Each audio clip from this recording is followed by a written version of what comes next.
Apulia हिता जुवसे जागता Apulia हिता जुवसे जागता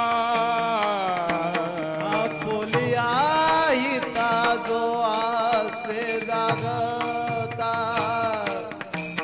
आपुलिया हिता जुवसे जागता आपुलिया हिता जुवसे जागता आपुलिया हिता जुवसे जागता आपुलिया हिता जुवसे जागता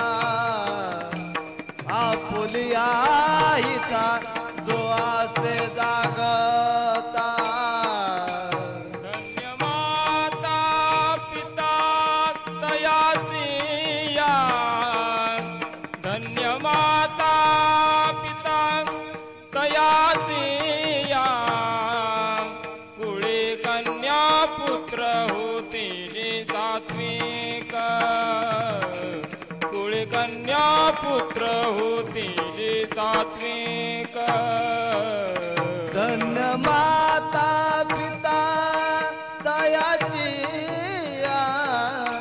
धन्य माता पिता दयाची कुळी कन्या पुत्र होती जे सात्विक कुळी कन्या पुत्र होती जे सात्विक आपुलिया हिता जुवसे जागता आपुलिया हिता जुवसे जागता आपुलिया हिता जुवसे जागता आपुलिया हिता जुवसे जागता धन्य माता पिता तयाची या धन्य माता पिता तयाची या कुळी कन्या पुत्र होती जी सात्विक कुळी कन्या पुत्र होती जी सात्विक धन्य माता पिता तयाची धन्य माता पिता तयाची कुळी कन्या पुत्र होती जे सात्विक कुळी कन्या पुत्र होती जे सात्विक दयाचा हरिक वाट देवा आ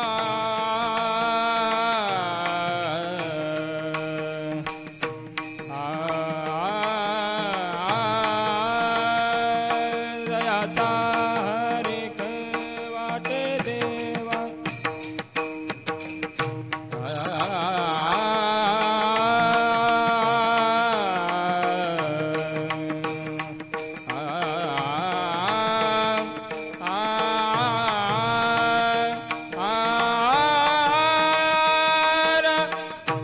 वाट देवा तयाचा हरिख वाट देवा तयाचा हरिख वाट देवा कुळी कन्या पुत्र होती जे सात्विक कुळी कन्या पुत्र होती जे सात्विक दयाचा हारिका वाट देवा वाट दे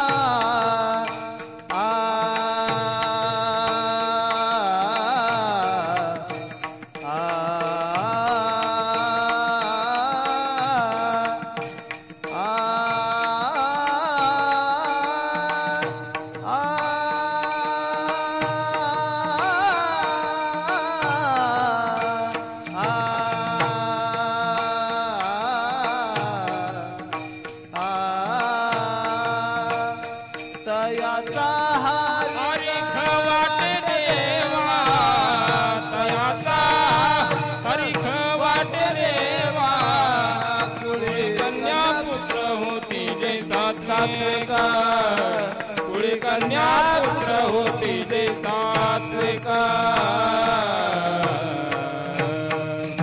विठाला विठाला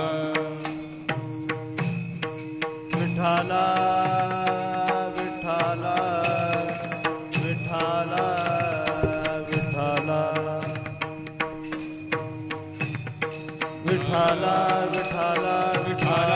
विठाला विठाला विठाला विठाला विठाला विठाला विठाला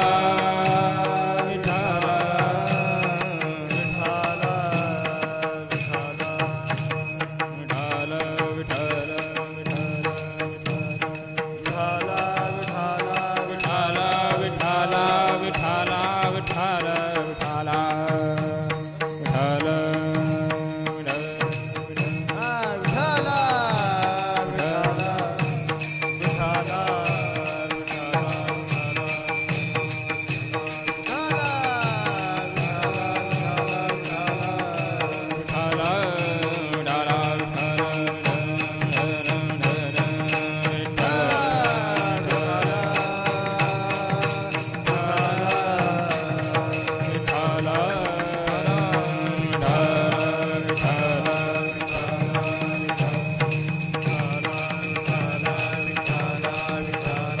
पुंडलीक वरदा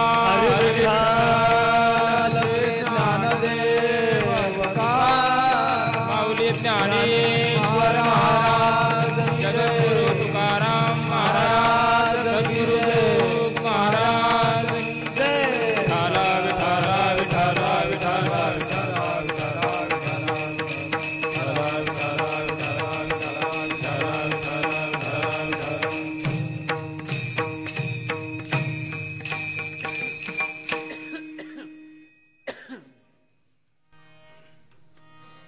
आपुलिया हिता जो असे जागता धन्य माता पिता तयाच्या कुळी कन्या पुत्र होती जे सात्विक तयाचा हरीख वाटे देवा गीता भागवत करीती श्रवण अखंड चिंतन विठोबाचे कुळी कन्या पुत्र होती जी सात्विक तयाचा हरीख वाटे देवा तुका म्हणे मज घडो त्यांची सेवा तुका म्हणे मज घडो त्यांची सेवा तरीच माझ्या दैवा पार नाही कुळी कन्या पुत्र होती जी सात्विक तयाचा हरीख वाटे देवा पांडुरंगा करू प्रथम नमन पांडुरंगा करू प्रथम नमन पांडुरंगा करू प्रथम नमन पांडुरंगा करू प्रथम नमन दुसरी चरणा संतांची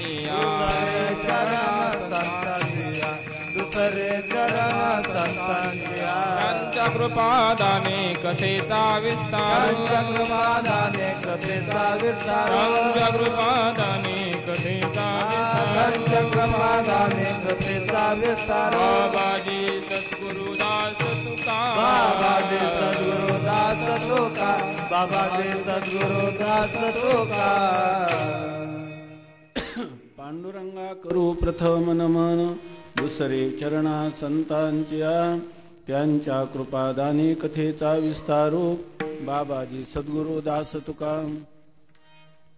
आपुलिया हिता जो असे जागता धन्य माता पिता तयाच्या कुळी कन्या पुत्र होती जे सात्विक तयाचा हरीख वाटे देवा संत सम्राट भगवान ज्ञानोबाराय वैराग्य राग रसिक जगद्गुरु संत शिरोमणी श्री तुकोबाराय शांती ब्रह्म श्री संत एकनाथ महाराज महाराष्ट्रातील सर्व संतांची मांदियाळी आणि आपल्या वारकरी संप्रदायाचं परम आराध्य दैवत श्री पांडुरंग परमात्मा या सर्वांच्या अलौकिक अकारण करून अद्भुत अपूर्व अहेतुकी अपार अशा अनुग्रहामुळे दयेमुळे तुम्ही आम्ही सर्व आज या मार्गशीर्ष महिन्याच्या गीता जयंतीच्या अत्यंत श्रेष्ठ पावन अशा पर्वकालामध्ये पवित्र सरीला इंद्रायणीच्या तटाकावर साक्षात संजीवन समाधिस्थ माऊलींच्या चरण कमलाजवळ बसून या ठिकाणी जगद्गुरु तुकोबारायांचा एक अभंग की ज्या अभंगामध्ये मनुष्याचं जीवन धन्य कधी होतं किंवा आपण ज्या संततीला जन्म देतो ती संतती खऱ्या अर्थाने कोणत्या प्रकारची असली तर ती संतती आणि आपलंही जीवन धन्य होतं. इतकंच नाही तर जगद्गुरु तुकोबाराय पांडुरंग परमात्मा देखील अशा थोर भगवत भक्ताच्या सेवेची इच्छा करतात. किंबहुना देव मागे पुढे उभा राहे सांभाळीत आलिया आघात निवारावे. अशा प्रकारचं ज्या भगवत भक्ताच्या पाठीमागं पुढं स्वतः देव त्या ठिकाणी उपस्थित राहतो. देव त्यांची न सांगता करी सर्व काम. अशा प्रकारचा परमात्म्याचा आहे की त्या ठिकाणी त्याला कोणतंही काम न सांगता परमात्मा अशा भगवत भक्ताच्या सेवेसाठी हजर असतो. अशा प्रकारचं जे दिव्य जीवन आहे त्या दिव्य जीवनाचं किंवा तुकाराम महाराजांना अभिप्रेत असणारं खरं मनुष्य जन्माला आल्याचं सार्थक. तुका म्हणे जन्मा आल्याचे सार्थक विठ्ठलची एक देखलिया. ज्यांना भगवंताचा साक्षात्कार झाला, ज्यांनी भगवंतावर आत्यंतिक प्रेम केलं आणि अशा प्रकारचं ज्यांचं जीवन आहे तेच जीवन धन्य आहे. आणि तशा प्रकारचे जे महापुरुष आहेत तर त्यांचं जीवन कसं असतं तर सांगतात की आपुल्या हिता जो असे जागता. आपल्या हितासाठी जो जागृत आहे आणि असा जर जो पुरुष आहे खरं आपलं हित कशात आहे आणि त्या हिताचाच मार्ग ज्यांनी चोखाळलेला आहे असा जो पुरुष आहे तर त्या पुरुषाला धन्यता तुकाराम महाराज देत नाही, त्याच्या आई वडिलांना धन्यता देतात. धन्य माता पिता तयांच्या.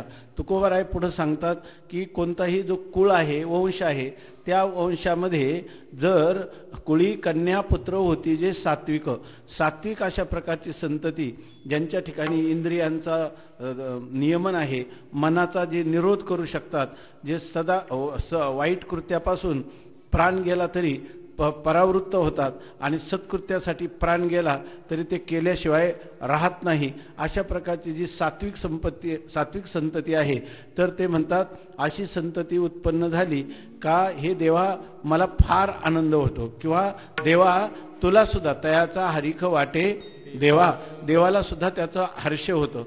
आता त्या पुरुषांच्या जीवनात पाहिलं तर त्यांची जीवनचर्या कशी असते तर सांगतात गीता भागवत करीती श्रवण. तुकोबारायांना आवडीचं व्यक्ती ती आहे की जी आपल्या जीवनात गीतेचं किंवा आजच्या मराठी भाषेमध्ये गीता संस्कृतमध्ये आहे जे ज्ञानेश्वरीचं चिंतन करतं. भाव धरोनिया वाची ज्ञानेश्वरी कृपा करी हरी तयावरी. तेच गीतेमध्ये स्वमुखे आपण सांगेतो श्री विष्णू श्रीगीता हा प्रश्नो अर्जुनेशी तेची ज्ञानेश्वरी वाचे वदता साचे भय कळी काळाचे नाही तया. तुका एका जनार्दनी संशय सांडोनी दृढ धरी मनी ज्ञानेश्वरी. ज्याने गीता ज्ञानेश्वरी आपला जीवन ग्रंथ केलेला आहे, ज्याने भागवत आपला जीवन ग्रंथ केलेला आहे, गीतेमध्ये सांगितलेलं ज्ञान आणि भागवतामध्ये सांगितलेलं भक्तावरचं संतावरचं प्रेम याच्यामध्ये ज्याचं जीवन व्यतीत होत आहे अशा प्रकारचं आणि राहिलेल्या वेळात ती चिंतन विठोबाचे अखंड चिंतन विठोबाचे जे परमात्म्याचं नामस्मरण करतात असे जर महापुरुष माझ्या जीवनात आले तर जगद्गुरु तुकोबाराय म्हणतात तुका म्हणे मज घडो त्यांची सेवा तरी माझ्या दैवा पार नाही. असे महापुरुष असे साधू संत माझ्या जीवनात यावे आणि तन मन धनाने माझ्याकडून त्यांची सेवा व्हावी किंवा काया वाचा आणि मनाने माझ्याकडून त्यांची सेवा घडली तरी माझ्या दैवा पार नाही. तर त्यालाच मी खऱ्या अर्थाने माझं भाग्य उजळलेलं आहे असं म्हणत. उजळले भाग्य आता अवघी चिंता वारली असं मला वाटेल. आणि असं ज्या ह्या अभंगाचा सारांश आहे त्या अभंगाचं चिंतन करण्यासाठी आज साक्षात पवित्र सलीला इंद्रायणी आहे, साक्षात संजीवन समाधिस्थ माऊली आहे आणि ह्या अलंकापूरचं इतकं महत्व आहे. भूवैकुंठ पंढरपूर त्याहुनी थोर महिमाया. भूवैकुंठ पंढरपूरला म्हणतात पण त्यापेक्षाही अधिक महात्म्य या अलंकापूर नगराचं आहे असं माऊलींनी आपलं नामदेवरायांनी म्हटलेलं आहे. याचा अर्थ इथं देव सुद्धा विश्रांतीला येतात, संत सुद्धा विश्रांतीला येतात. नामा म्हणे देवा तला तया ठाया विश्रांती घ्यावया कल्पवरी असं वर्णन केलेलं आहे. येथे देव येवनी होती पक्षी असं वर्णन केलेलं आहे. देवता लोक सुद्धा या ठिकाणी पक्षाधिकांच्या रूपाने इथे येतात. या ठिकाणी असणारे पाषाण, मातीचे कण, तृण, गवत हे सुद्धा काय आहे अत्यंत भाग्यवान अशा स्वरूपाचं आहे. तर आपल्याला देवाने आपल्याला जो जन्म दिला, मनुष्य जन्म दिला आणि त्या मनुष्य जन्माचं सार्थक व्हावं म्हणून आपण ज्ञानोबरायांच्या पायाजवळ आलो आणि ह्या अत्यंत असणाऱ्या पवित्र वायुमंडलामध्ये या ठिकाणी जगद्गुरु तुकोबारायांना अपेक्षित असणारं आपलं जीवनक्रम कसा असावा, आपलं जीवन कसं असावं साधारणपणे याचा एक आढावा घेणारा असा आपल्यापुढे एक अभंग वाचून दाखवला. आणि त्या अभंगाच्या आधाराने आपली जी इंद्रियांच्या द्वारा आपली जे अंतःकरण वासना बाहेर धावतात त्या सगळ्या आतमध्ये आणून एकवटून आपण आपल्या हृदयस्थ असणाऱ्या परमात्म्याचं चिंतन कसं करता येईल यासाठी आपण या ठिकाणी माऊलीच्या कृपाछत्राखाली या वास्तूमध्ये आपण एकत्र बसलो आणि अभंगाचं चिंतन करायला प्रवृत्त झालो. हा आपल्या जीवनातील परमभाग्याचा क्षण आहे. शिवाय आजचं जे मुहूर्त आहे तो आहे गीता जयंती. गीता जयंती म्हणजे ह्या मार्गशीर्ष शुद्ध एकादशी. मार्गशीर्ष याचा अर्थ मार्ग म्हणजे आपल्याला परमात्म्याच्या प्राप्तीला किंवा त्याच्या भेटीला जायचा जो रस्ता आहे, मार्ग आहे. आणि तो शीर्षणी, शीर्ष म्हणजे सगळ्यात, जसं आपलं हे शरीर आहे, शरीरात सगळ्यात महत्त्वाचं जर काय असेल तर ते मस्तक आहे. मस्तक संपलं की मनुष्याचा मेंदू काम केला नाही का तो मनुष्य त्या नुसता मेंदू असला, श्वासोश्वास चालू असले आणि मस्तक किंवा मेंदू कार्य करीत नसला तर तो मनुष्य मेलेल्यासारखा मृतप्राय आहे असा त्याचा अर्थ. परंतु हा मार्ग जो परमार्थात आहे, दर मस्तक जितका शरीराचा महत्त्वाचा अवयव आहे त्याला म्हणतात की ऊर्ध्वमूल. जसं मुळं आहे, मुळासहित जर झाड उपटून काढलं की ते वाळून जातं, तसं आपलं असणारं मस्तिष्क हे सर्वात वरचा भाग आहे आणि हे जे शरीर आहे हे उलटा वृक्ष आहे. वृक्षाच्या मुळ्या खाली असतात, याच्या सगळ्या मुळ्या ज्या आहेत त्या वर आहे. तेव्हा या ठिकाणी आपल्याला सर्वात श्रेष्ठ मार्ग, सर्वात मस्तिष्काच्या स्थानी असणारा जो मार्ग श्रेष्ठ मार्ग आहे ज्याला राजमार्ग असं म्हणतात, तर या ठिकाणी हा मार्गशीर्ष महिना आहे. आणि ह्या मार्गशीर्ष महिन्याची पुन्हा एकादशी आहे. तेव्हा एवढ्या पावन पवित्र पर्वकालामध्ये आपण गीता जयंतीच्या निमित्ताने या जगातल्या सगळ्या माणसांना सुखशांती प्राप्त व्हावी म्हणून भगवंतानी अर्जुनाचं निमित्त केलं आणि अर्जुनाच्या निमित्ताने संपूर्ण मानव मात्राला या ठिकाणी सुख शांतीचा मार्ग, त्याच्या जीवनामध्ये एक रम्य समाधान प्राप्त व्हावं, त्याला एक शांतता प्राप्त व्हावी, त्याच्या जीवनातलं दुःख समाप्त व्हावं, वरचेवर उत्तरोत्तर वाढणारा आनंद त्याच्या जीवनात त्या ठिकाणी विस्तारित व्हावा म्हणून भगवंताने ही गीता जयंतीच्या दिवशी या ठिकाणी गीतेचं प्राकट्य केलेलं आहे. आणि तेही कुठं केलेलं आहे तर कुरुक्षेत्र जे रणांगण आहे, जिथं एका पाठीमागे एक बाण परस्पर शत्रूमध्ये कौरव पांडवाच्या मध्ये सुटत आहेत, रथाचा घडघडाट चालू आहे, चाकाचा गडगडाट चालू आहे आणि अशा वेळेला मोठमोठे हत्तीचे चित्कार चालू आहेत, धावा मारा अशा प्रकारचं ज्या ठिकाणी शत्रू सैनिकाचा परस्परामध्ये ध्वनी होत आहे. आणि अशा ठिकाणी भगवंतानी ही गीता लिहिली. गीता शब्दाचा अर्थ आहे भगवद्गीता आपण म्हणतो, त्याचा अर्थ असा आहे भगवता गीता, भगवंताने गायलेलं गीत. आता आपण या ठिकाणी शांत रीतीने बसलेलो आहोत, आपल्याला नंतर फराळ मिळणार आहे, विश्रांती झालेली आहे, तर आता ह्या वेळेला गायक लोक जे आहेत ते गायन करू शकतात. याच्या ठिकाणी गायन कधी होतं मनुष्याच्या जीवनात, आजच आम्ही चिंतन केलं की गायन आणि नृत्य नाचणं हे कधी होतं, गाये नाचे उडे आपुलिया छंदे मनाच्या आनंदे आवडीने. ज्या वेळेला माणसाचा अंतःकरणामध्ये आनंद ओसंडून वाहतो तेव्हा तो आनंद बाहेर पडतो आणि बाहेर पडतो तो गायनाच्या रूपाने पडतो किंवा नृत्याच्या रूपाने पडतो. परंतु हे गीता म्हणजे भगवंताने रणांगणामध्ये गायलेले गीत आहे. शांत एकांतामध्ये हिमालयाच्या कुशीत डोंगरामध्ये जाऊन त्या ठिकाणी गिरीकंदरामध्ये किंवा शांत वातावरणात त्या ठिकाणी सांगितलेलं नाही. तर या ठिकाणी युद्धाच्या प्रसंगाने सांगितलेलं आहे. याच्यात सुद्धा भगवंताचं काही रहस्यात्मक अशा प्रकारचं भगवंताचं विधान आहे. तर तुमच्या आमच्या मानवी जीवनात पाहिलं तर आपल्याला सुद्धा रात्रंदिवस आम्हा युद्धाचा प्रसंग आंतरबाह्य जग आणि मन, आपल्याला रात्रंदिवस आपल्या बाहेरच्या लोकांशी सामना करावा लागतो आणि आपल्या अंतःकरणात असणाऱ्या काम, क्रोध, लोभ, मद, मत्सर, द्वेष, कलह याच्यामध्ये सुद्धा आपल्याला दररोज एक प्रकारचं युद्ध करावं लागतं. बाहेरचं एक युद्ध आहे आणि आतमध्ये चाललेले विचारांचं एक प्रकारचं द्वंद्व युद्ध हे नेहमी रात्रंदिवस आपल्याला करावं लागतं. तेव्हा ह्या युद्धामध्ये असताना देखील जसं अर्जुनाला त्या ठिकाणी लिहिलं, बाणाच्या मंडपात देखील त्यात तो काय आनंदाने आणि जणू काही एखाद्या गिरीकंदरामध्ये बसल्याप्रमाणे भगवंताचं एक एक वचन ऐकत होता. आणि शेवटी त्यांनी भगवंताला पावती दिली, भगवंता तू जे मला ह्या रणांगणामध्ये तू जे काही गीत मला गाऊन दाखवलं, भगवद्गीता मला सांगितली, त्यामुळं माझा नष्टो मोहा, माझा सगळा मोह, अविचार, सगळा भ्रम, सगळ्या प्रकारचा निवृत्त झाला. नष्टो मोहा स्मृतिर्लब्धा, मी कोण आहे हे मला कळलं. ह्या युद्धाच्या वातावरणामध्ये शरीराला बाण लागले तरी मी शरीर नाही, माझ्या मनाला सुखदुःख झालं तरी ते मन मी नाही, मी आहे आत्मा. आणि तोच उपदेश तू मला सारखा सारखा सांगितल्यामुळं मला याच्यामध्ये सुद्धा काहीही भीती वाटत नाही, मला कोणत्याही प्रकारचं दुःख होत नाही, माझ्या अंतःकरणात आनंद ओसंडून वाहत आहे आणि हे सर्व दिलं असेल हे सगळं देणं तुझं आहे देवा, अशा प्रकारचं सांगितलं. तसं या ठिकाणी ह्या गीतेचं चिंतन आपण करू आणि त्याच्यात ह्या पर्वकालामध्ये या गीता पर्वामध्ये जे काही आपण चिंतन करू, ह्या चिंतनाचं स्वामी महाराज सांगायचे 12 वर्ष एखाद्या ठिकाणी केलेली तपश्चर्या आणि आळंदीमध्ये 3 दिवस केलेलं चिंतन याची सुद्धा तुलना होत नाही. आणि त्याच्यातही अशा प्रकारचा पर्वकाळ आहे की या पर्वकालामध्ये जगद्गुरु तुकाराम महाराज तुम्हाला आम्हाला आपल्या कल्याणाचा मार्ग सांगत आहेत. आणि तो कल्याणाचा मार्ग जर आपण अनुसरण त्याचं केलं तर आपल्या जीवनाचं सोनं होतं. तेव्हा जीवनाचं सोनं कशाने होतं हे सांगणारा हा अभंग आहे. आणि त्या अभंगाचं चिंतन करण्याला तुम्ही आम्ही प्रवृत्त झालो म्हणून हा आपल्या जीवनातील परम भाग्याचा क्षण आहे. विठ्ठल विठ्ठल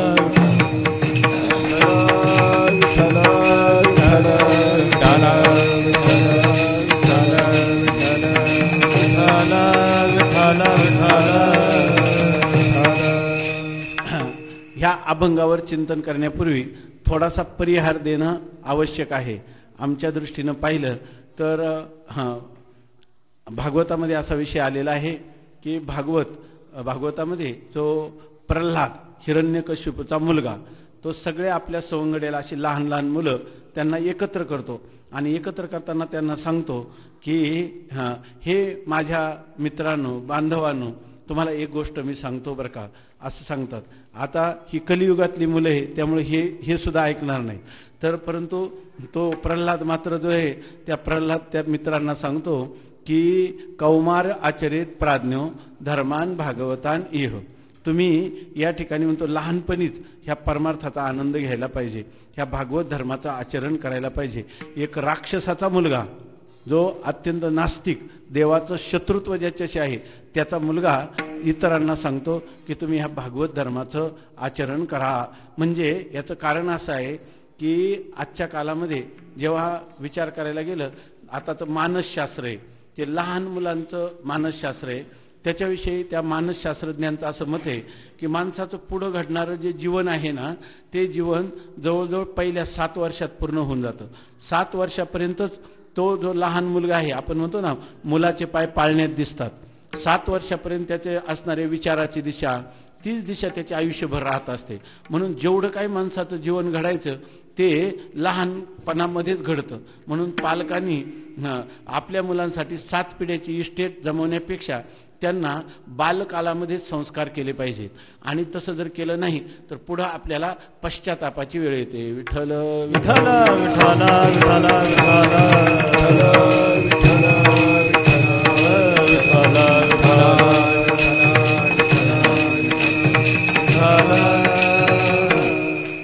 याचा अर्थ असा आहे की बाल्यकाळातच करायचं. आपण काय करतो, लहानपणी त्याच्याकडं लाड करतो किंवा त्याच्याकडं दुर्लक्ष करतो आणि तो मोठा झाला आणि डोई जड झाला की मग आपण त्याला शिक्षा करायला सुरुवात करतो, वाटेल ते. त्यावेळेला मुलाचं आणि वडिलांचं फार अंतर वाढलेलं असतं, गाडी आटोक्याच्या बाहेर गेलेली असते. शास्त्र अगोदरच सांगतं की हे जे लहान मुलं आहेत तर त्यांच्याशी कसं वागावं, आईवडिलांनी कसा त्यांचा व्यवहार असावा याविषयी सगळे संस्कार त्यांना बालपणातच केले पाहिजे.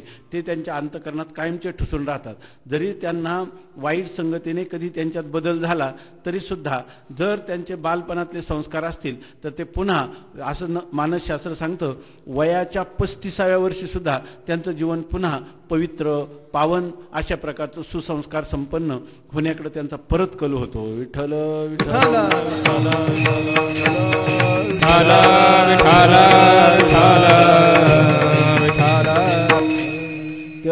एक श्लोक आहे, त्या श्लोकामध्ये त्यांनी सांगितलं की लहान बालकाचं आहे ना काय प्राप्ते तो षोडशे वर्षे पुत्रे मित्रवत आचरेत. त्यांनी सांगितलं पंचवर्षांनी लालयेत पंचवर्षांनी. 5 वर्षाचा मुलगा आहे तोपर्यंत त्याचं खूप लालन पालन करावं, त्याला खूप आनंदात ठेवण्याचा प्रयत्न करावा, त्याचे लळे पुरवावेत. आणि 5 वर्षाच्या पुढं आपण सावध झालं पाहिजे. पालयेत पंचवर्षांनी दशवर्षांनी ताडयेत. त्या ठिकाणी 10व्या वर्षाचा होईपर्यंत कधी कधी त्याला शिक्षा करावी आणि नंतर हेच गोष्ट त्याच्याकडे सारखं लक्ष ठेवून 16व्या वर्षापर्यंत राहावं.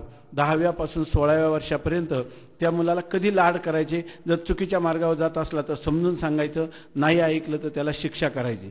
परंतु म्हणतात प्राप्ते तो षोडशे वर्षे, आणि मुलगा एकदा 16 वर्षाचा झाला की त्याला शिक्षा करू नये, त्याला पुत्रे मित्रवत आचरित. जसा एखादा मनुष्य कोणाचंच ऐकत नसतो आपला मुलगा, तेव्हा आपण त्याच्या मित्राला सांगतो तुझंच ऐकलं तर पहा तुझा मित्र आहे, कारण मित्र त्याच्या हृदयात शिरून त्याला सांगत असतो आणि त्यामुळे मित्राचा तो मुलगा ऐकतो.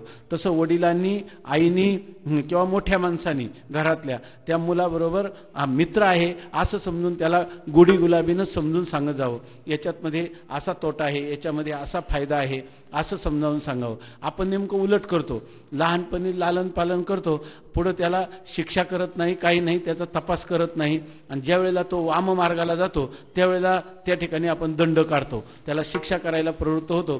त्याचा उपयोगिता तर होतच नाही, परंतु उलट त्याच्यामुळं फार मोठी हानी होते. विठ्ठल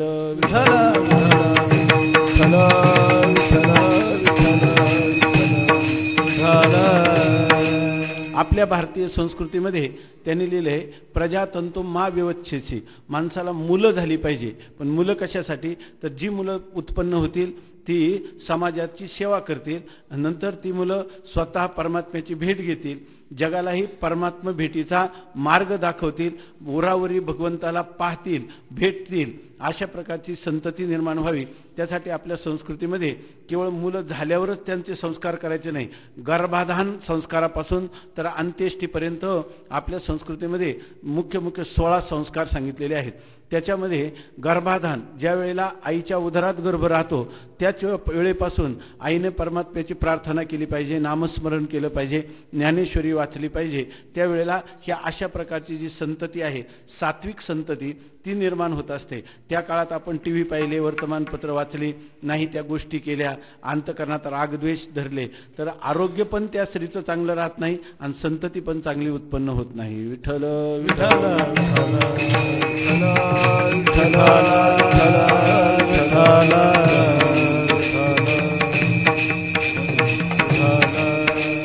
तेव्हा जगद्गुरु तुकाराम महाराज आपल्या गाथेमध्ये जे काय अभंग करतात त्याचं आपण चिंतन थोडक्यात करणारच आहे. त्याच्यापूर्वी परिहार द्यायचा तो असा की या ठिकाणी ही वास्तू आहे, तरी ही वास्तू मला फार आनंद होतो. पारनेर तालुक्यातल्या कोणत्याही माणसाने इथं जागा घेतली की मला वाटतं की आळंदीचा एक फार मोठा भाग, एक क्षेत्रच त्याने आपल्या घराला करून टाकलं, हा एक आनंद होतो. तसंच या ठिकाणी जे आज हे जे कीर्तनाचं प्रवृत्तीनिमित्त आहे ते आहेत गुरुवर्य बाबा आणि हे आमचे असणारे मित्र महाराज. तर याचं कारण काय आहे की मी हे जेवढं सांगत होतो ते याच्यासाठी की आम्हाला बालवयामध्ये जर काही संस्कार झाले असतील, जसे आमच्या मातोश्रीनी, आमचे चुलते यांनी जे संस्कार केले, त्या काळात आमच्या घरी नेहमी साधू येत असायचे आणि त्या घरामध्ये एक नेहमी सत्संग चालायचा. त्याच सत्संगामध्ये जे काही छोटू नाना उमरेकर महाराज असे अनेक महापुरुष दुसऱ्याही ठिकाणाहून यायचे. तर त्याच्यामध्ये एक नेहमी घरी येणारे साधू म्हणजे परमवंदनीय बाबा विठ्ठल विठ्ठल विठ्ठल विठ्ठल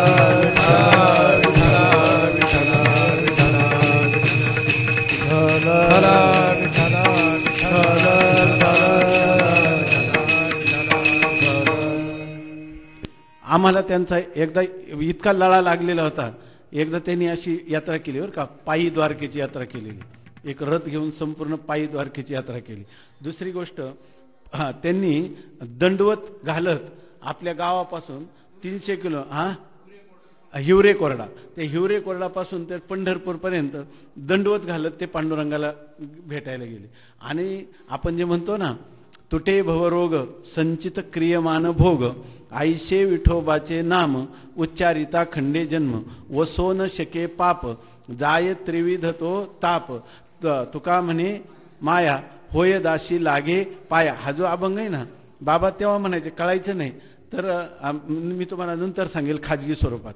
तर त्याच्या ठिकाणी तुटे भवरोग, ते म्हणायचे भवरोग जातो तर ह्या शारीरिक व्याधीचं काय, आणि खरोखर दुर्धर व्याधी त्यांचा निवृत्त झाला. विठ्ठल विठ्ठल विठ्ठल विठ्ठल विठ्ठल विठ्ठल विठ्ठल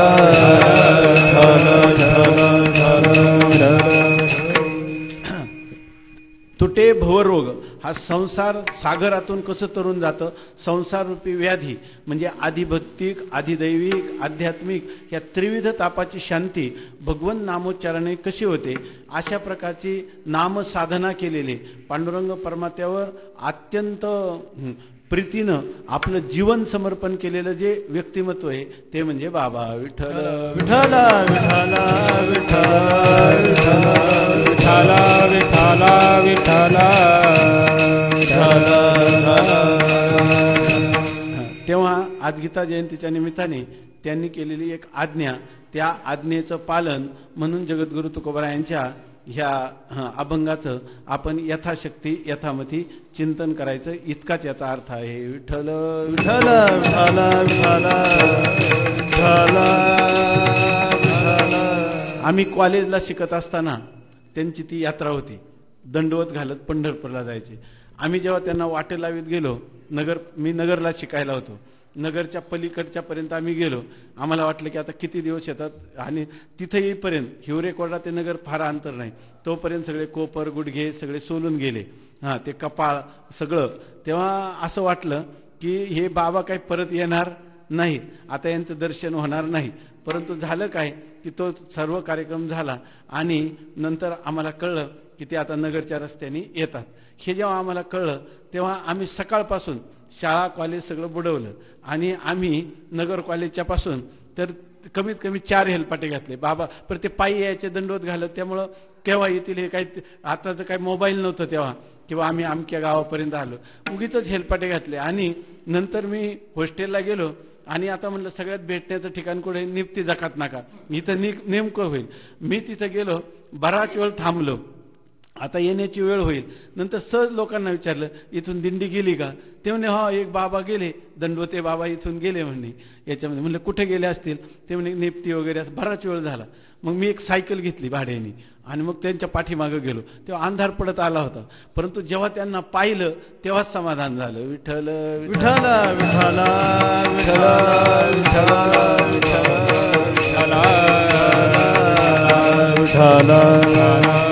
असं आम्हाला सांगायचं असं की असं कधी कधी वाटतं की आपण जे काय आळंदीला वास्तव्य करतो या ठिकाणी जे काही थोडंफार अध्यात्माचं जे काय आपल्याला जीवन जगायला मिळतं, हा ह्या साधू पुरुषांच्या कृपेचा एक शिंतोडा आहे. विठ्ठल विठ्ठल विठ्ठल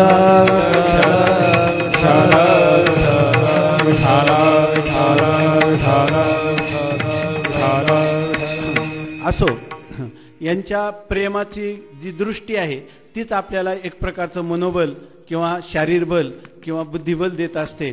म्हणून या ठिकाणी तुकाराम महाराजांनी सुद्धा आपलं जीवन खरं सफल झालं. तुकाराम महाराज म्हणतात ना, देवा होईल येणे कळसा आले स्थिरावले अंतरे. जर देव कायम हृदयात चिंतनात राहील तर आपलं जीवन धन्य झालं असं किंवा तुकाराम महाराज म्हणतात, जीवन कधी धन्य झालं? धन्य काळ संत भेटी पायी मिठी पडली ते. संत आपल्या जीवनात यावेत आणि आपण त्यांच्या पायाला मिठी घालावी, हा सगळ्यात धन्य असा काळ आहे. किंवा चिंतने सरे तो धन्य धन्य काळ, या ठिकाणी भगवत चिंतनात काळ जातो तोच खरा धन्य आहे. किंवा काळ सारावा चिंतने एकांतवासी गंगा स्नाने देवाच्या पूजने प्रदक्षिणा तुळशीच्या, तोच खरा धन्य काळ आहे. अशा प्रकारचं धन्यतेचं एक प्रकारचं वर्णन तुकोबारायांना अपेक्षित आहे. तुकोबाराय देवाच्या चिंतनात गेला तो काळ धन्य आहे. देवाच्या पायाला मिठी पडली तो काळ धन्य आहे. संतांची सेवा घडली तो काळ धन्य आहे.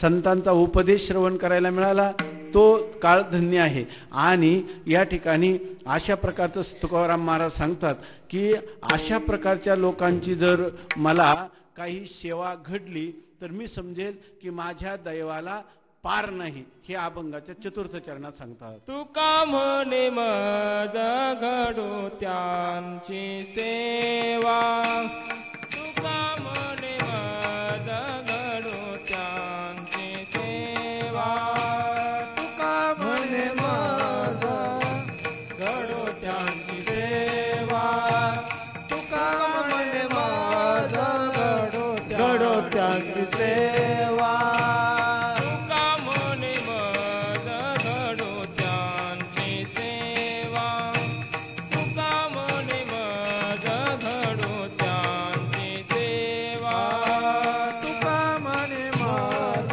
घडो त्यांची सेवा, तुका म्हणे मज घडो त्यांची सेवा. तरी माझ्या दैवा, तरी माझ्या दैवा पार नाही. कुळी कन्या पुत्र होती जे सात्विक, कुळी कन्या पुत्र होती जे सात्विक. तरी माझ्या दैवा, तरी माझ्या दैवा पार नाही. कुळी कन्या पुत्र होती जे सात्विक, कुळी कन्या पुत्र होती जे सात्विक. तुका म्हणे मज घडो त्यांची सेवा, म्हणे मज घडो त्यांची सेवा, म्हणे मज घडो त्यांची सेवा, तुका म्हणे मज घडो त्यांची सेवा.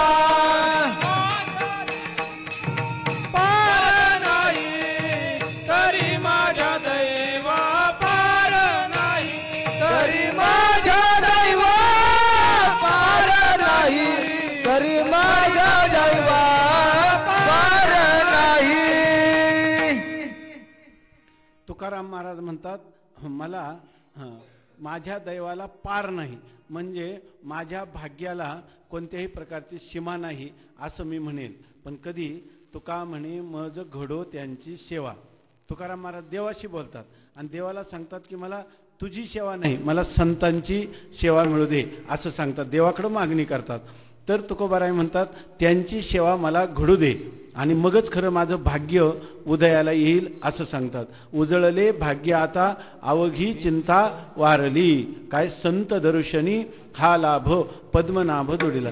ते म्हणे संतांचं दर्शन केल्यावर तुकोबाराय तुम्हाला कोणाचं दर्शन पाहिजे? माझं. आता माझंच दर्शन झालेलं आहे.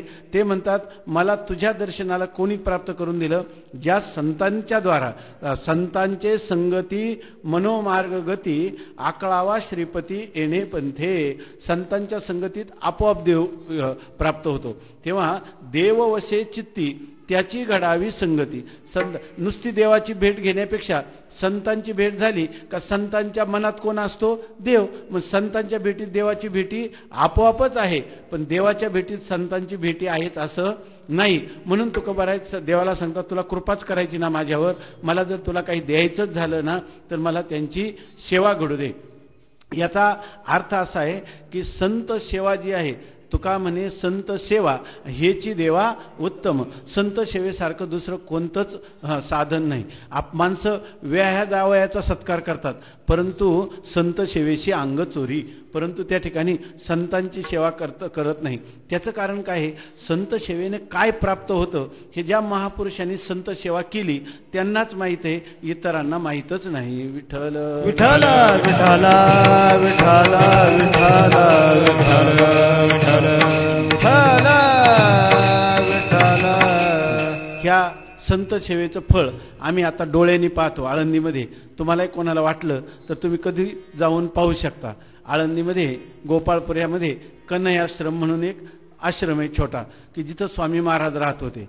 आणि त्यांच्या सेवेमध्ये एक भोयटे तात्या म्हणून आहेत, ते आजही आहेत या ठिकाणी. तर त्यांनी स्वामीजींची सेवा केली. त्यांनी काहीच नाही, इथं जर त्यांना कधी वाटलं माऊलीचं दर्शन करायचं, परंतु त्या सेवेमुळं त्यांना वेळ मिळायचा नाही, मग ते काय करायचे? स्वामींना प्रदक्षिणा करायचे, दर्शन करायचे आणि पुन्हा आपल्या सेवेला कामाला लागायचे.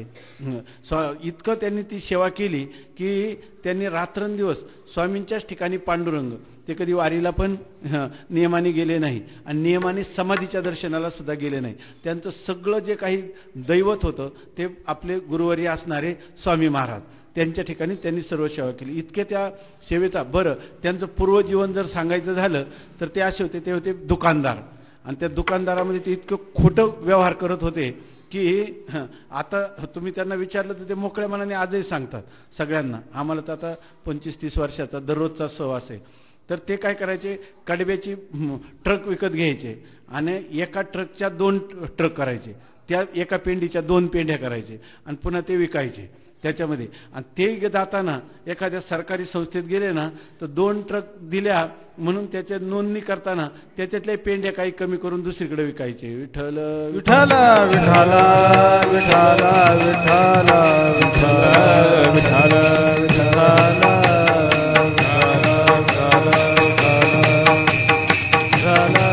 नंतर त्यांना स्वामी महाराजांचा सहवास आला. स्वामी महाराजांनी त्यांना बळजबरीनं माळ घातली. नंतर त्यांना जीवनात काही प्रसंग आले, ते शेवटी सर्व सोडून स्वामींच्या सहवासात आले आणि स्वामी महाराजांची सेवा त्यांनी पत्करली आणि ती सेवा शेवटपर्यंत केली.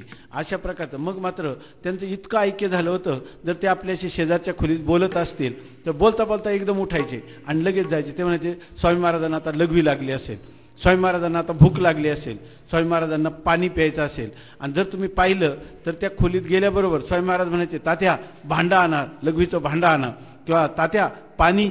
अहो तात्या मला किती भूक लागली. म्हणजे त्यांची तहान भूक कळेल इतकं त्यांच्या जीवनाशी त्यांचं ऐक्य झालेलं होतं. एवढे सेवाधारी ते तात्या आहेत. विठ्ठल विठ्ठल विठ्ठल विठ्ठल विठ्ठल विठ्ठल विठ्ठल. आणखीन तुम्हाला सांगतो त्यांच्या जीवनातलं. ते असे होते, जर त्यांना कोणी उलट बोलला तर तो मनुष्य त्यांच्या शरणागतच झाला पाहिजे. त्यांना त्या श्रीगोंद्याच्या पोलीस चौकीमध्ये फौजदार सुद्धा शरण आला, इतके ते चतुर आणि इतके धूर्त होते. विठ्ठल विठ्ठल विठ्ठल विठ्ठल विठ्ठल विठ्ठल.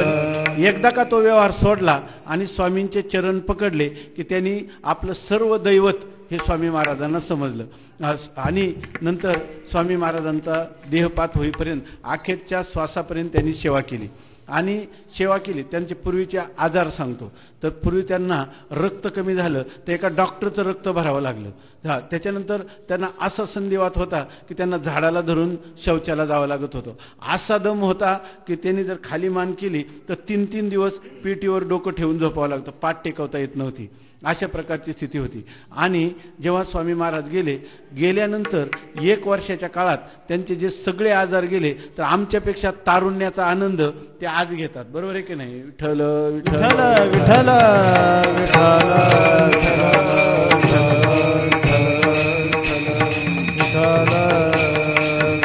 आपलं चिंतन याच्यासाठी चाललंय. तुका म्हणे मज घडो त्यांची सेवा. जे काही आपल्याला त्यांची आज्ञा होईल. खरं सेवा म्हणजे काय? हातपाय दाबणं, त्यांना अन्न देणं, कपडे घेणं ही सेवा नाही. संत पुरुषाच्या आज्ञेचं पालन करणं ही खरी त्यांची सेवा आहे. विठ्ठल विठ्ठल विठ्ठल विठ्ठल विठ्ठल. संत काय सेवा ते आवडी उच्चारावे नाम, भगवंताचं नामस्मरण करणं ही सुद्धा साधू संतांना सेवाच वाटते. विठ्ठल विठ्ठल विठ्ठल विठ्ठल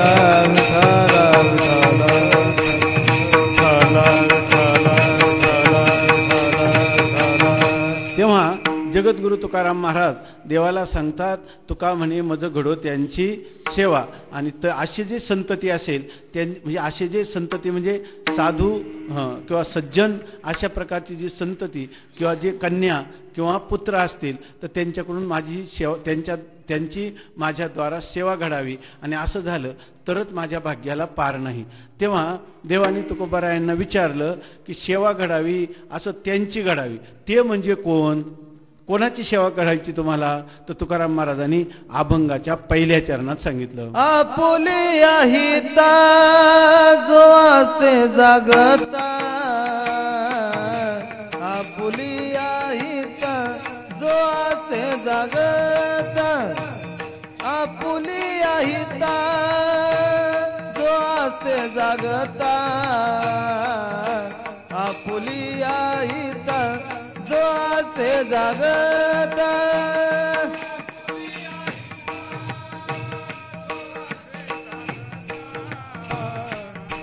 आपुलिया हिता जो असे जागता, आपुलिया हिता जो असे जागता,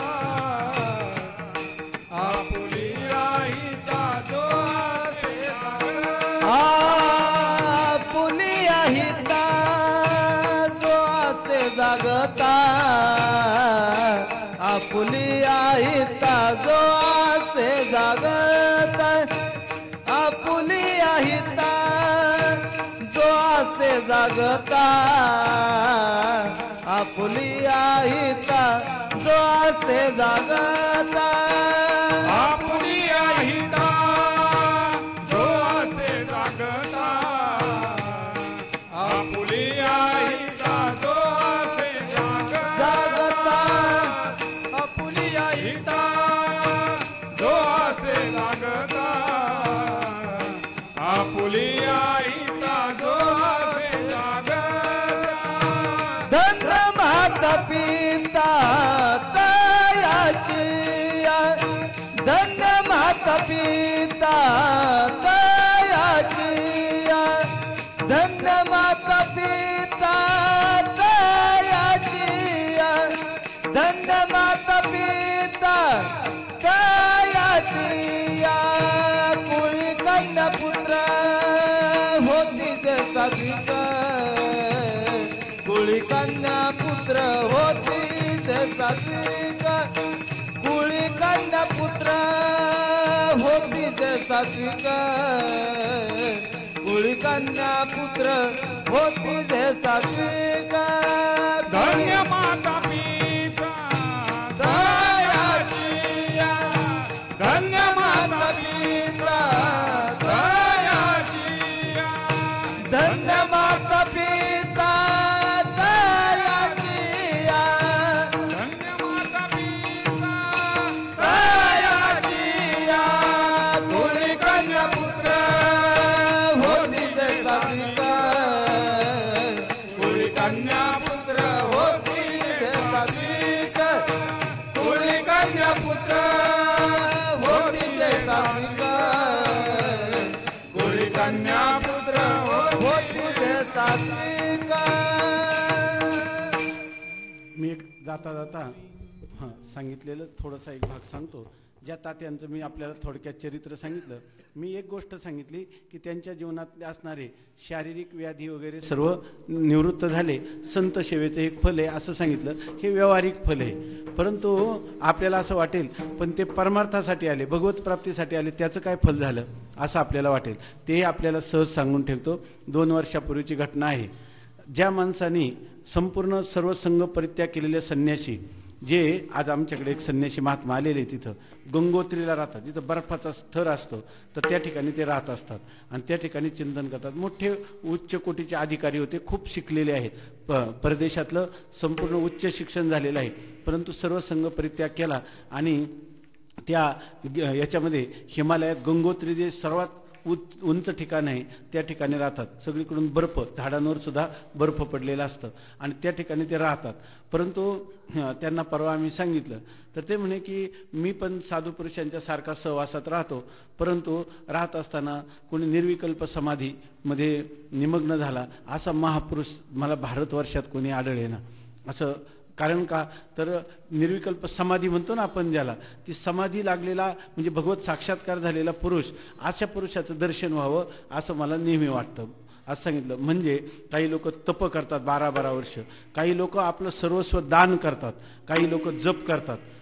तरी सुद्धा ते म्हणतात आम्हाला स्वप्नात सुद्धा परमात्म्याचं दर्शन झालं नाही, समाधीचा लाभ झाला नाही. आणि तेच तात्या आता ज्यांचं वर्णन केलं 2 वर्षापूर्वी पहाटेच एक मुलगा पळत आला आणि त्यांनी सांगितलं की ते तात्या जे आहेत ते शांत झाले, काही त्यांचा श्वासोश्वास दिसत नाही, आम्हाला नाडी लागत नाही आणि बहुतेक ते गेले असं त्यांनी सांगितलं. असे राम राम राम राम म्हणत होते आणि बहुतेक त्यांचा देह पडला. मग आम्ही पळत पळत गेलो, तिथं पाहिलं तर नाडी थोडी लागत होती. श्वास तुम्ही कापसाचा कण जरी धरला तरी तो लागणार नाही, म्हणजे हलणार नाही, मृतासारखी ती स्थिती दिसत होती. ते बसलेल्या अवस्थेत होते आणि त्यांच्या तोंडातून रामकृष्ण हरी रामकृष्ण हरी असं चालू होतं. तर त्यावेळेला मग म्हटलं तसं काही झालेलं नाही, परंतु त्यांना हलवलं मोठ्या मोठ्याने, आम्ही कानात आवाज केले, ते काही वृत्तीवर आले नाही. ते आले नाही तर जवळजवळ 1.5 तास आले नाही.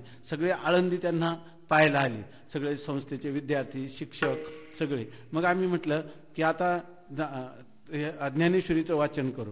तेव्हा त्या ज्ञानेश्वरीचा जो असं समाधीचं वर्णन करणारा दुसरा अध्याय स्थितप्रज्ञ दर्शन, त्याचं आम्ही वाचन करायला सुरुवात केली. आणि मग ते 1.5 तासांनी हळूहळू डोळे उघडून काय झालं, एवढे लोक कशाला आली असं ते म्हणायला लागले.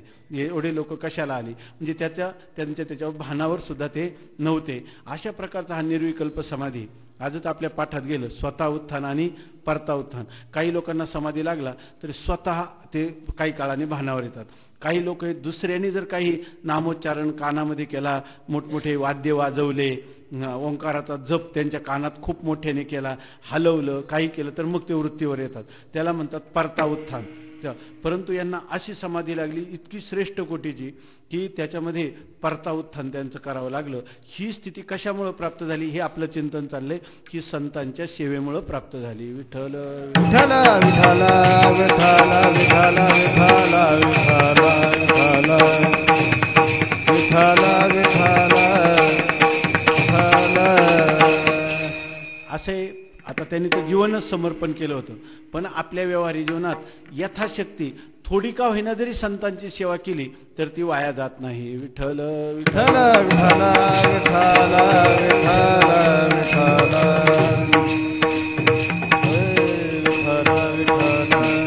तो आजामेळ, त्या आजामेळासारखा कोणी पापी नाही. पण संत त्यांच्या पत्नीला आवड होती म्हणून संतांना जेवण घालण्यासाठी एक रात्र बोलावलं. हा आला आपल्या थाटामध्ये, परंतु त्यांना माहीत होतं, तिनं सांगितलं माझे पतिराज हे दुराचरणी अशा प्रकारचे आहे, साधूंच्या विषयी त्यांना द्वेष आहे. ते म्हणे असू दे, जाऊ दे. तरी त्या संतांनी त्याचा सकाळी स्वीकार केला आणि त्याला म्हटले की आम्ही जातो, आम्हाला तुझं काही नको, पण तू एक कर की तुझ्या मुलाचं नाव नारायण ठेव. आणि त्याला म्हातारपणी झालेलं बालक त्याचं नाव नारायण ठेवलं. आणि मरताना त्याला साधू संगतीचा तेवढीच साधू संगती लाभली आणि तेवढंच त्याने ऐकलं. मुलाचं नाव नारायण ठेवलं. मरणाचा जेव्हा अजामेळा अंत मरणाशी आला, त्या ठिकाणी जेव्हा मरणाची वेळ आला तेव्हा तो पुत्राच्या लोभे म्हणे नारायण, त्यासाठी विमान पाठविले. माझ्या नारायणाचं कसं होईल? नारायण म्हणजे पुत्र, परंतु ते देवाचं नाव आहे ना, त्याला माहित नसलं तर देवाला माहित आहे ना माझं नाव आहे. विठ्ठल विठ्ठल विठ्ठल विठ्ठल विठ्ठल विठ्ठल.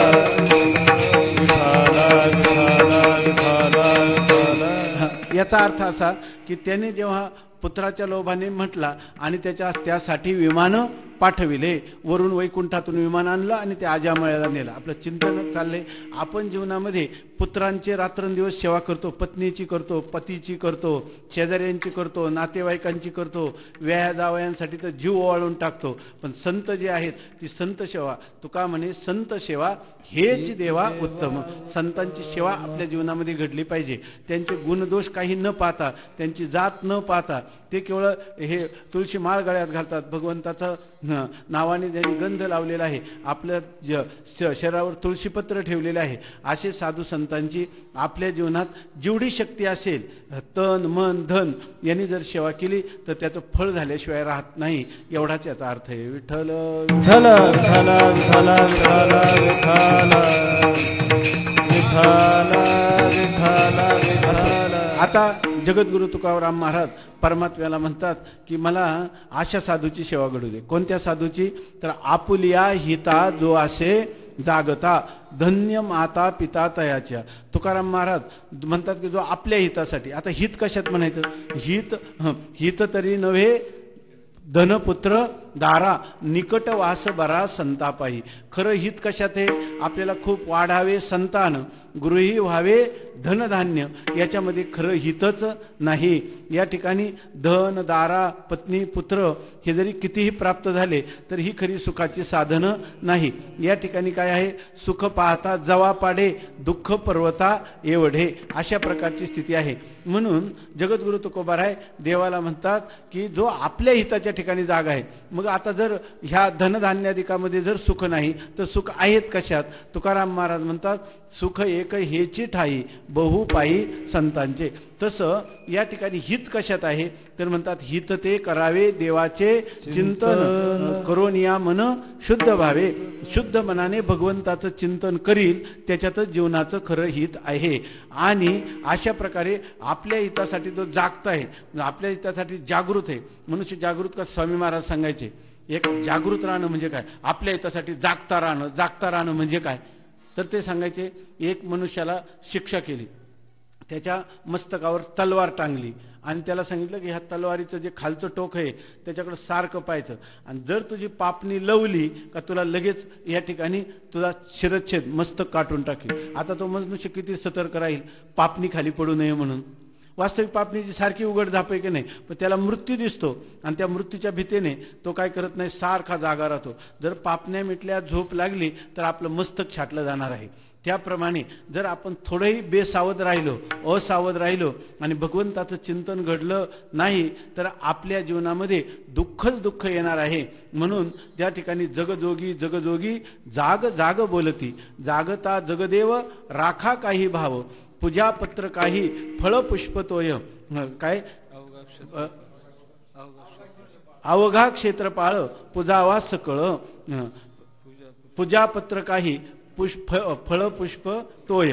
बहुता दिसा फेरा आला या नगरा, तुका मागे दान द्यावे जी अनन्य. अशा प्रकाराचे हे सगळेच्या सगळे आपल्याला काय करतात?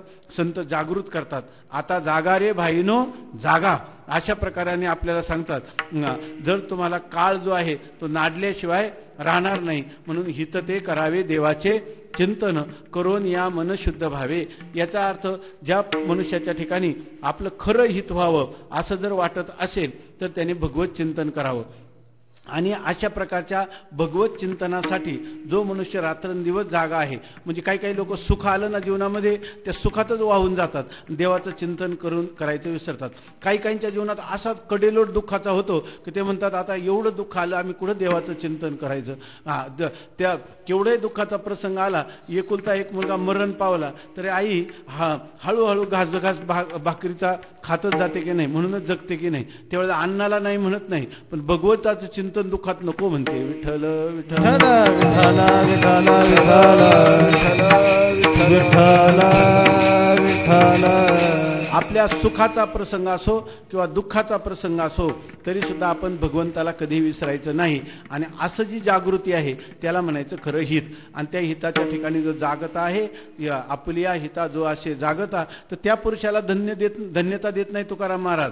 तुकाराम महाराज म्हणतात धन्य माता पिता तयाची. म्हणजे अशी संतती असली ना, त्या संततीला महत्व नाही, म्हणजे त्याचं एवढा गौरव चित्तामध्ये तुकाराम महाराजांना वाटत नाही, त्याच्या आईवडिलांचा गौरव वाटतो. म्हणून आता सध्याचा काळ आहे ना, जर आपण आपल्या मुलांवर संस्कार केले नाही तर आपल्याला वृद्धाश्रमात देखील प्रवेश, कारण वृद्धाश्रमात सुद्धा काही पैसे भरावे लागतात. आपल्या मुलांनी जर आपल्याला आई वडील म्हणूनच स्वीकारलं नाही तर आपल्याला वृद्धाश्रमात कोण काही सरकार असं आणि संस्था अशा आपल्याला कुठंतरी जायला मिळेल का? आपल्याला त्या घाटावर आल्याशिवाय दुसरा पर्याय नाही. विठ्ठल विठ्ठल विठ्ठल विठ्ठल विठ्ठल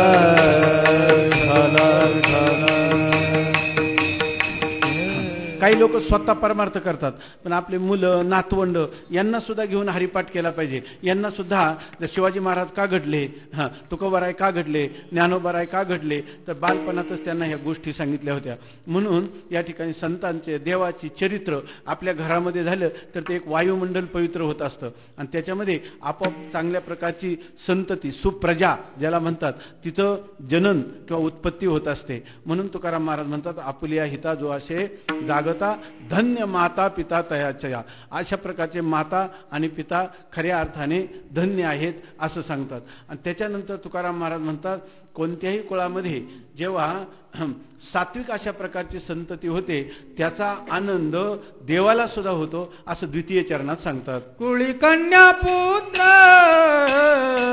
होती जे सात्विक, कुळी कन्या पुत्र होती जे सात्विक, कुळी कन्या पुत्र होती जे सात्विक, कुळी कन्या पुत्र होती जे सात्विक, कुळी कन्या पुत्र होती जे सात्विक, कुळी कन्या पुत्र होती जे सात्विक, कुळी कन्या पुत्र होती जे सात्विक, कुळी कन्या पुत्र होती जे सात्विक.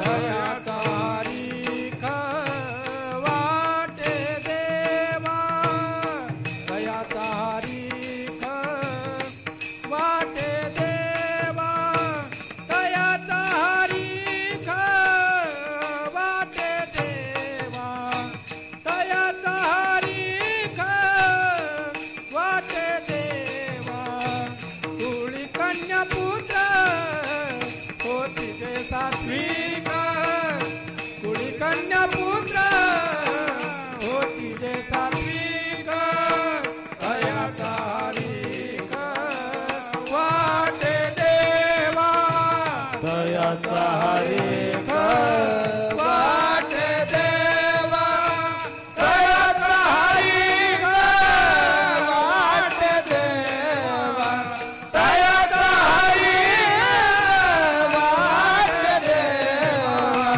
कुळी कन्या पुत्र होती जे सात्विक, कुळी कन्या पुत्र होती जे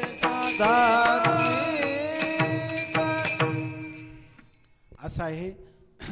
स्वामी महाराज सांगायचे की एका मनुष्याच्या मुलाचं लग्न होतं तेव्हा जे काही मुलीवाले आले त्यांनी त्यांना विचारलं आपल्याकडे पाहिजे लग्न जमवण्याच्या अगोदर विचारतात तुमचं देवक कोणतं आहे, म्हणजे तुमचं गोत्र कोणतं आहे असा त्याचा अर्थ. त्यांना विचारलं तुमचं गोत्र कोणतं आहे, तो म्हणलं गोत्र तर काही मला माहीत नाही आणि तुमचं गोत्र तर काही माझ्या लक्षात नाही, मला माहीत नाही. त्यांनी त्यांच्या भावाला विचारलं, 4 भाऊ होते, त्यांना विचारलं आपलं गोत्र कोणतं, ते म्हणे गोत्र काय मला माहीत नाही, पण म्हणे आपल्यापैकी कोणाला तरी माहीत पाहिजे ना. त्यांनी तुमचं गोत्र विचारलं म्हटल्यावर आई वडील तर आपले गेलेले आपल्याला माहीत पाहिजे. तेव्हा तो म्हणतो भाऊ आपल्याला आई वडिलांनी सर्व इस्टेट अगदी फनभर सुद्धा कोणाला जादा कमी होऊ नये अशी वाटून दिली. घराचे सुद्धा 4 भाग व्यवस्थित केले. त्यांच्या बँकेत असणारे जे पुस्तक होते वारस लावताना बरोबर सगळे वाटून दिले. पण आपल्याला गोत्र कसं काय वडिलांनी दिलं नाही. विठ्ठल विठ्ठल विठ्ठल विठ्ठल विठ्ठल विठ्ठल विठ्ठल. स्वामी महाराज सांगायचे त्यांचे बँकेतले पैसे वाट्याला बरोबर वाटून घेतले, घरदारं वाटून घेतले, पण वडिलांची जी परंपरा आहे माझ्या वडिलांची मिराशिगा देवा तुझी चरण सेवा पांडुरंगा, याचं कारण त्या वडिलांनी सर्व काही दिलं, पण जे मुख्य धन ज्याच्यामध्ये आपलं खरं हित आहे ते आहे भगवत प्राप्ती, त्याचं मार्गदर्शन मुलांना केलं नाही, म्हणून हा प्रसंग येतो. विठ्ठल विठ्ठल विठ्ठल विठ्ठल विठ्ठल विठ्ठल. आजच दुपारी एक बाबा आले होते बघा तुम्ही, 3-4 लोक आले होते ते आतमध्ये आश्रमामध्ये. तर आतमध्ये आल्यावर त्यांची धर्मपत्नी वयाच्या 80व्या वर्षी कालच्या वैशाख महिन्यामध्ये त्यांचा देह पडला. ते वैकुंठवासी झाली पत्नी. ते बाबा आज आले होते. तर त्यानं जाण्याच्या अगोदर 1 तास सगळ्या कुटुंबातल्या लोकांना बोलावलं आणि त्या आजीने वयाच्या 79व्या वर्षापर्यंत वयाच्या 12व्या वर्षापासून पंढरपूरची पायी वारी केली होती. हडपसरचे ते राहणार आहेत. तेव्हा त्या आजीनं सगळ्यांना बोलवलं. खोल आवाजात ते म्हणे, माझा आवाज तुम्हाला ऐकू येतो का, असं विचारलं. आणि त्या सगळी मुलं, नातवंड, स्वतःचे पती, सुना, यांना सगळ्यांना एकत्र बोलावलं आणि त्यांनी सांगितलं की माझी वारी जी आहे तर ती माझी वारी तुम्ही कोणीतरी करा. माझी तर इच्छा अशी आहे का सर्वांनीच, कारण प्रत्येकाचं ज्याचं त्याचं स्वतंत्र जीवन आहे, प्रत्येकाचा उद्धार झाला पाहिजे. एकाने केलं, रामा जेवला म्हणजे काय गोमाचं पोट भरत नाही, त्याप्रमाणे सगळ्यांनाच वारी करणं आवश्यक आहे. पण एवढी वारी तुम्ही चालवा. तेव्हा त्या बाबांनी सांगितलं की गेल्या आषाढी वारीमध्ये नातवापासून तर माझ्यापर्यंत आम्ही सर्वच्या सर्व पंढरपूरला पायी गेलो. विठ्ठल विठ्ठल विठ्ठल विठ्ठल विठ्ठल विठ्ठल विठ्ठल विठ्ठल विठ्ठल. याचा अर्थ असा आहे की अशा प्रकारचे कुळी कन्यापुत्र होती जे सात्विक, तयाचा हरिख वाटे देवा. आपल्याला ह्या अशा प्रकारच्या ज्या परंपरा आहेत, माझ्या वडिलांची मिरासी, असं वाटलं काय, हे माझी मिरासी, चित्त तुझे देवा, हे माझी मिरासी, चित्त तुझे पायापाशी, याचा धरीन अभिमान, करीन आपुले जतन. मी वारकरी आहे हा अभिमान आपल्याला असला पाहिजे. आणि माझा मुलगा वारकरी झाला, माझ्या भाग्याला पार नाही, असं जर आपण त्या संततीला निर्माण केलं तर मग तरी माझ्या दैवा पार नाही. त्याच्यानंतर जगद्गुरु तुकोबारायांना देवाने विचारलं, अजून ती मुलं कशी असावीत तुम्हाला वाटतं? कन्या पुत्र, त्या कन्या पुत्र शब्दाचा सुद्धा संस्कृतमध्ये अर्थ कम नयती ती कन्या. जी वडिलांना पाहिलं, तिला पाहिलं का वडिलांना आनंद होतो. कारण का, मी हिला जन्म दिला तरी सारखी देवाची भक्ती करते. पुत्र पाहिला की त्या माणसाचं मरताना सुद्धा त्याला आनंद वाटतो. का की पुन नाम नरकात त्रायते इति पुत्र. हा जो समोर असणारा, माझी सगळी परंपरा हा नामस्मरण करणार आहे, हरिपाठ म्हणणार आहे, वारी करणार आहे, अशा प्रकारची संतती देवाच्या कृपेने मला प्राप्त झाली. म्हणून त्याचे डोळे सुखात समाधानाने मिटतात. त्याला म्हणतात नरकापासून मुक्तता करतो तो पुत्र आहे, सुखाला प्राप्त करवते ती आहे कन्या. म्हणून अशी कुळी कन्या पुत्र होती जी सात्विक, तयाचा हरिख वाटे देवा. तुकाराम महाराजांना विचारलं भगवंतानी, अजून काही तुमची संकल्पना आहे? तुकाराम महाराजांनी म्हणतात, जी जी माणसे संतती, म्हणजे तुम्ही आम्ही सुद्धा कोणाची संतती आहोत, आपली कोणी संतती आहे, म्हणजे सगळ्यांची संतती कन्यापुत्र, सगळ्या स्त्रिया आणि पुरुष म्हणजे कन्या आणि पुत्रच आहे. तर यांनी काय करावं, त्यांचं जीवन धन्य कशाने होईल? तर ते सांगतात त्यांनी कायम गीता ज्ञानेश्वरीचं चिंतन करावं आणि भागवताचं चिंतन श्रवण करावं, वाचन करावं. आणि गीता भागवताचं जे श्रवण करील तर ते म्हणतात गीता भागवत करीती श्रवण, गीता भागवत करीती श्रवण, गीता भागवत करीती श्रवण, गीता भागवत करीती श्रवण, गीता भागवत करीती श्रवण, गीता भागवत करीती श्रवण, गीता भागवत करीती श्रवण, गीता भागवत करीती श्रवण. अखंड चिंतन विठोबाचे, अखंड चिंतन विठोबाचे, कुळी कन्या पुत्र होती जे सात्विक, कुळी कन्या पुत्र होती जे सात्विक. अखंड चिंतन विठोबाचे, अखंड चिंतन विठोबाचे, कुळी कन्या पुत्र होते जे सात्विक, कुळी कन्या पुत्र होते जे सात्विक.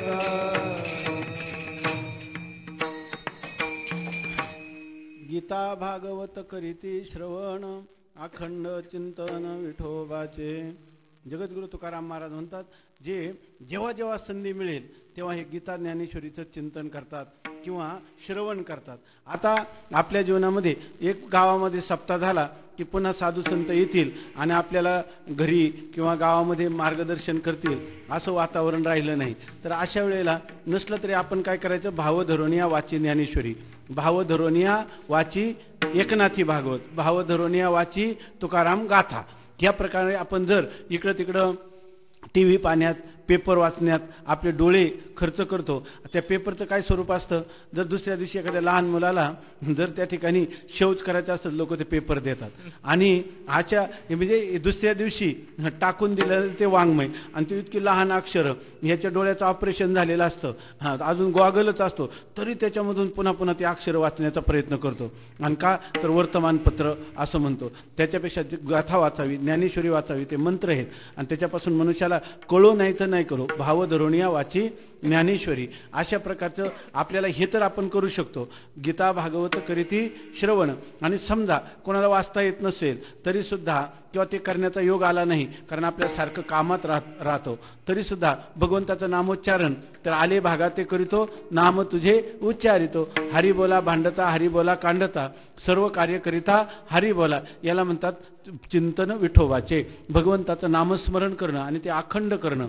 जागृती स्वप्न सुषुप्ती नाठवे, या ठिकाणी जागृतीत सुषुप्तीत आपल्याला एकच छंद लागला पाहिजे, अखंड भगवंताचं नामस्मरण करणं.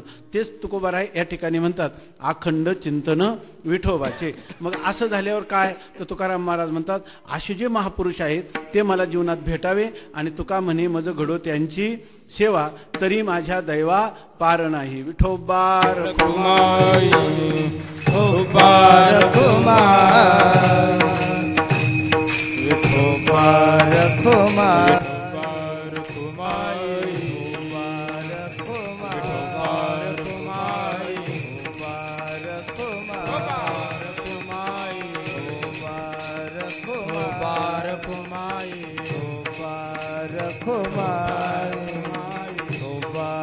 कुमार कुमाई कुमार कुमार, कुमार कुमाई कुमार कुमार, कुमार कुमाई कुमार कुमार, कुमार कुमाई कुमार कुमार, कुमार कुमाई कुमार कुमार, कुमाई.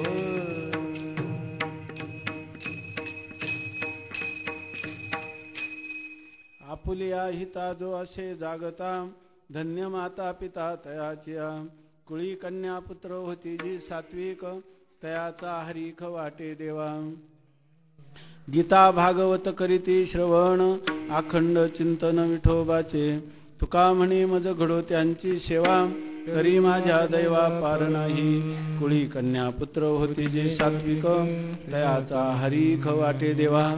असो, या ठिकाणी आपली नियोजित वेळ ती संपलेली आहे, म्हणून या ठिकाणी यथाशक्ती यथामती गुरुवर्य बाबांच्या आज्ञेने आणि महाराजांच्या प्रेमाने या ठिकाणी आपल्याला थोडीशी सेवा करण्याचा प्रयत्न केला. ही जी शब्दरूपी फुलं आहेत ही अशा महापुरुषांच्या चरणी, माऊलींच्या चरणी समर्पण करायची आणि त्यांच्याकडं आशीर्वाद मागायचा.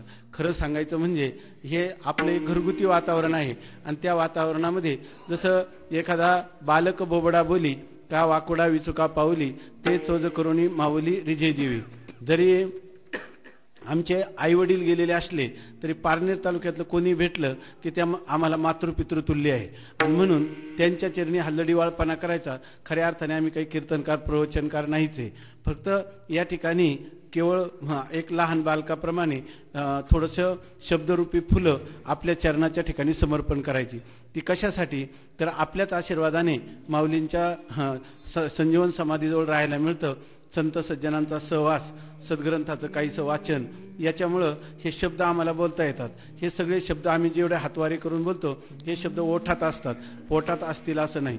तुम्ही म्हणाल मग पोटात नाही तर बोलता कशाला. हे जे ओठातले शब्द पोटात जावे म्हणून मातृपितृतुल्य असणाऱ्या आपल्या सज्जन किंवा साध्वींच्या ठिकाणी फक्त भिक्षा मागायची का एक दिवस हे ओठातले शब्द आमच्या पोटात जावे म्हणून आपल्या चरणाच्या ठिकाणी ही शब्दरूपी सुमनं समर्पित करायची, हीच भिक्षा मागायची. करायची आणि माऊलींच्या सत्तेतून माऊलींच्या चरणी अशी प्रार्थना करायची की सर्वत्र सुखिना संतो, सर्व सुखी असोत, सर्वे संतो निरामया, सर्व निरोगी असोत, सर्वे भद्राणी पश्यंतो, सर्वांना चांगल्या गोष्टी पाहायला ऐकायला मिळत, मा कश्चित दुःख मापण्यात, कोणाच्याही वाट्याला दुःख न येवो अशा प्रकारची या ठिकाणी प्रार्थना करायची आणि चिंतनाला विराम द्यायचा. ज्ञानेश्वर माऊली ज्ञानराज माऊली तुकाराम, ज्ञानेश्वर माऊली ज्ञानराज माऊली महाराज ज्ञानेश्वर माऊली ज्ञानराज जय माऊली जय जय जय तुकाराम. ज्ञानेश्वर माऊली ज्ञानराज माऊली ज्ञानेश्वर माऊली ज्ञानराज माऊली तुकाराम. ज्ञानेश्वर माऊली ज्ञानराज माऊली ज्ञानेश्वर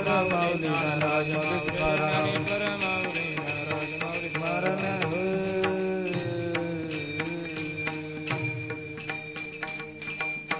तुका मने मज घडो त्यांची सेवा, तुका मने मज घडो त्यांची सेवा, तुका म्हणे माझ घडो त्यांची सेवा, तुका म्हणे माझ घडो त्यांची सेवा, तुका मने माझा घडो त्यांची सेवा, तुका मने माझा घडो त्यांची सेवा, तुका म्हणे माझ घडो त्यांची सेवा, तुका म्हणे माझ घडो त्यांची सेवा. तरी माझ्या दैवा पार नाही, तरी माझ्या दैवा पार नाही, पार नाही. गोळी कन्या पुत्रा होते जे सात्विक, गोळी कन्या पुत्रा होती जे सात्विक. तरी माझ्या दैवा पार नाही, तरी माझ्या दैवा पार नाही, पार नाही. कुळी कन्या पुत्र होती जे सात्विक, कुळी कन्या पुत्र होती जे सात्विक. दयाचा हरी वाट देवा, आ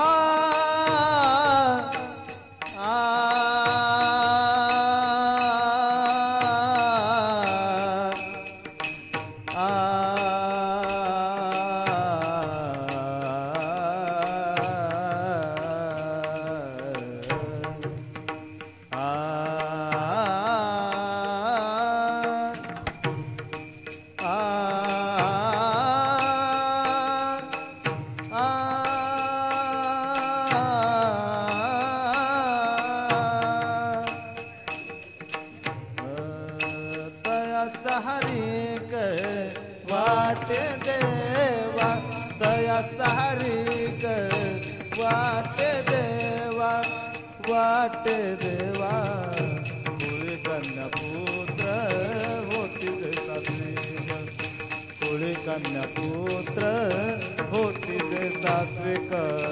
तयाचा हरीख वाटे देवा, तयाचा हरीख वाटे देवा, वाटे देवा. कुळी कन्या पुत्र होती जे सात्विक, कुळी कन्या पुत्र होती जे